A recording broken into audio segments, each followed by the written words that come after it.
Welcome back to the Wandering Star Farmhouse. My name is Jeanette, and today I am beginning the Every Bit Counts challenge. It is a food preserving challenge that is put on by Jessica at the Three Rivers Homestead.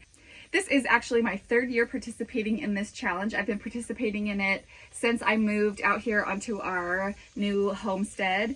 And here I have a large garden that's about a 50 by 50 foot garden area, and that's the main part of my garden. I have a couple of overflow areas as well, but that is the main part of my garden. So my biggest priority when it comes to this Every Bit Counts challenge is to be making the most of the things that I actually grew myself. And the idea is for the month of August to try and preserve something every day of the month. Today I am going to work on my garlic harvest, and I pulled this out of the ground a few weeks ago. I had a really good harvest. I love growing garlic. It's so much fun. But what I need to do, I've had this curing out in my greenhouse. That's where I am right now, but it's really too hot out here. It's not good preservation out here. So I need to get the garlic all cleaned up so that I can get it in the house, in the cool, for better storage. This garlic is not the beginning of my preserving that I've been doing this summer. I have gotten started already with a lot of pickles from my cucumbers. I have done a lot of refrigerator pickles, but I definitely this month want to get some pickles canned into jars so that they are shelf stable. And then I also have been preserving a lot of green beans from my garden. I have frozen quite a few packages of green beans, and then I have canned up a couple of batches of green beans as well. One of the things I love about growing garlic is that it's actually not too hard for us to start growing our own year supply worth of garlic.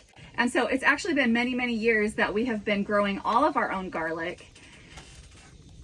Even before we moved out here on our homestead here is 6 acres, that even when we were living in a suburban area, we were growing our own year supply of garlic. One thing I want to do with my garlic this year, just for a little bit of convenience, is to dehydrate some of my garlic and make garlic powder, just as a sort of convenience item to add into things.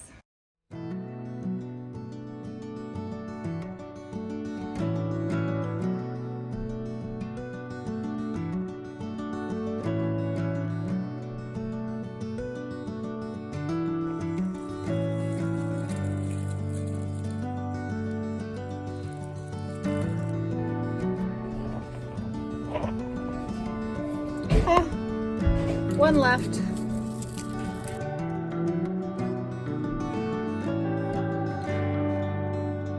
Today is August 2nd, and I have peaches that I bought, and I am going to be jarring up these peaches.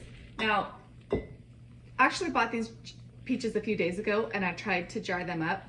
So they were really frustrating me, so I decided I was just gonna wait a couple of days before I tried it again, but I went ahead and processed the 2 jars that I did work with. Those jars siphoned like crazy. I was glad I hadn't bothered to do any more that night.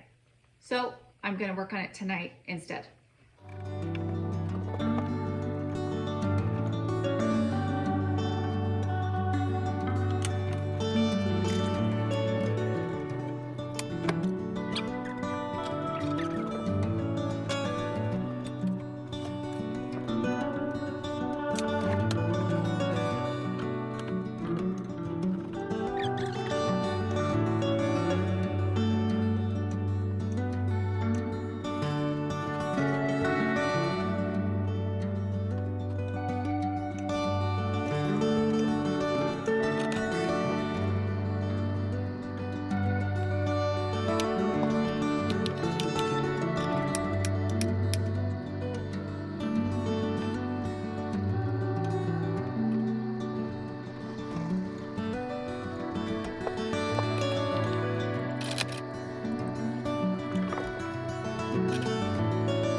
I came across these lids on clearance at the hardware store near me, and this brand is called Pure. I've never used it before, but they are BPA free lid, and so I just went ahead and bought all the rest that they had because it was so inexpensive compared to where I've been finding them other places right now.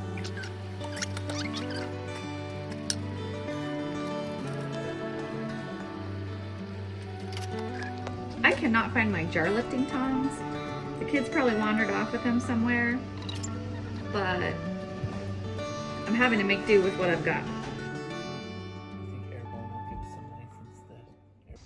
Today is August 3rd, and I am going to be making pickles today because I have a plethora of cucumbers.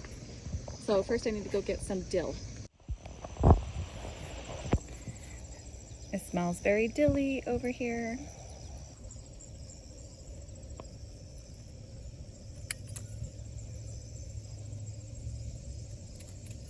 This one looks like it has bloomed, and now it's starting to, see how it's starting to make the seeds.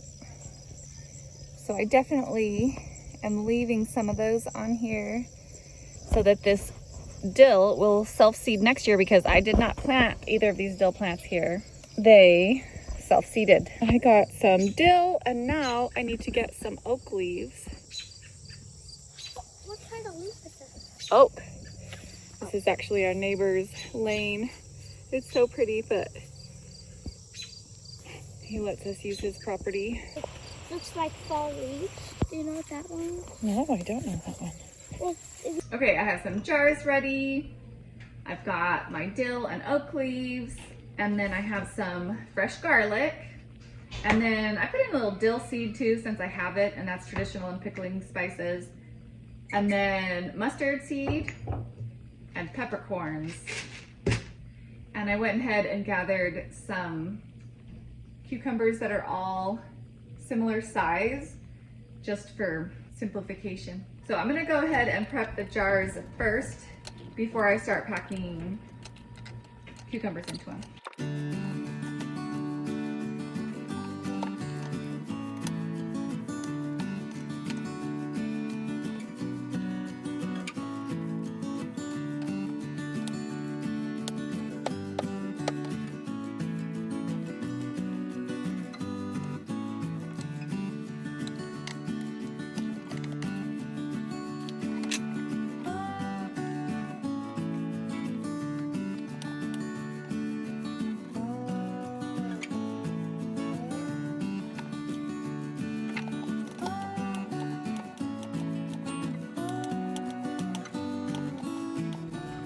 Have you ever tried the bitter pickle trick, where you slice the blossom end off and you rub it back and forth, and it kind of draws a lot of the sap out, and then you wipe it off, and it's supposed to make cucumbers that are maybe a little bitter, not bitter?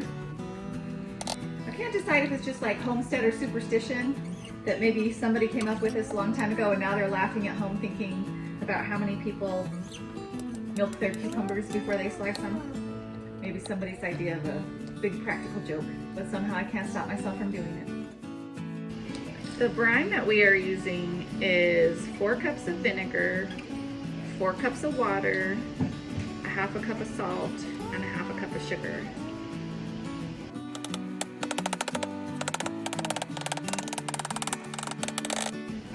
I did 6 pint jars, and I did 4 of them just in regular slices, and then I did 2 of them in these kind of longer sandwich slices.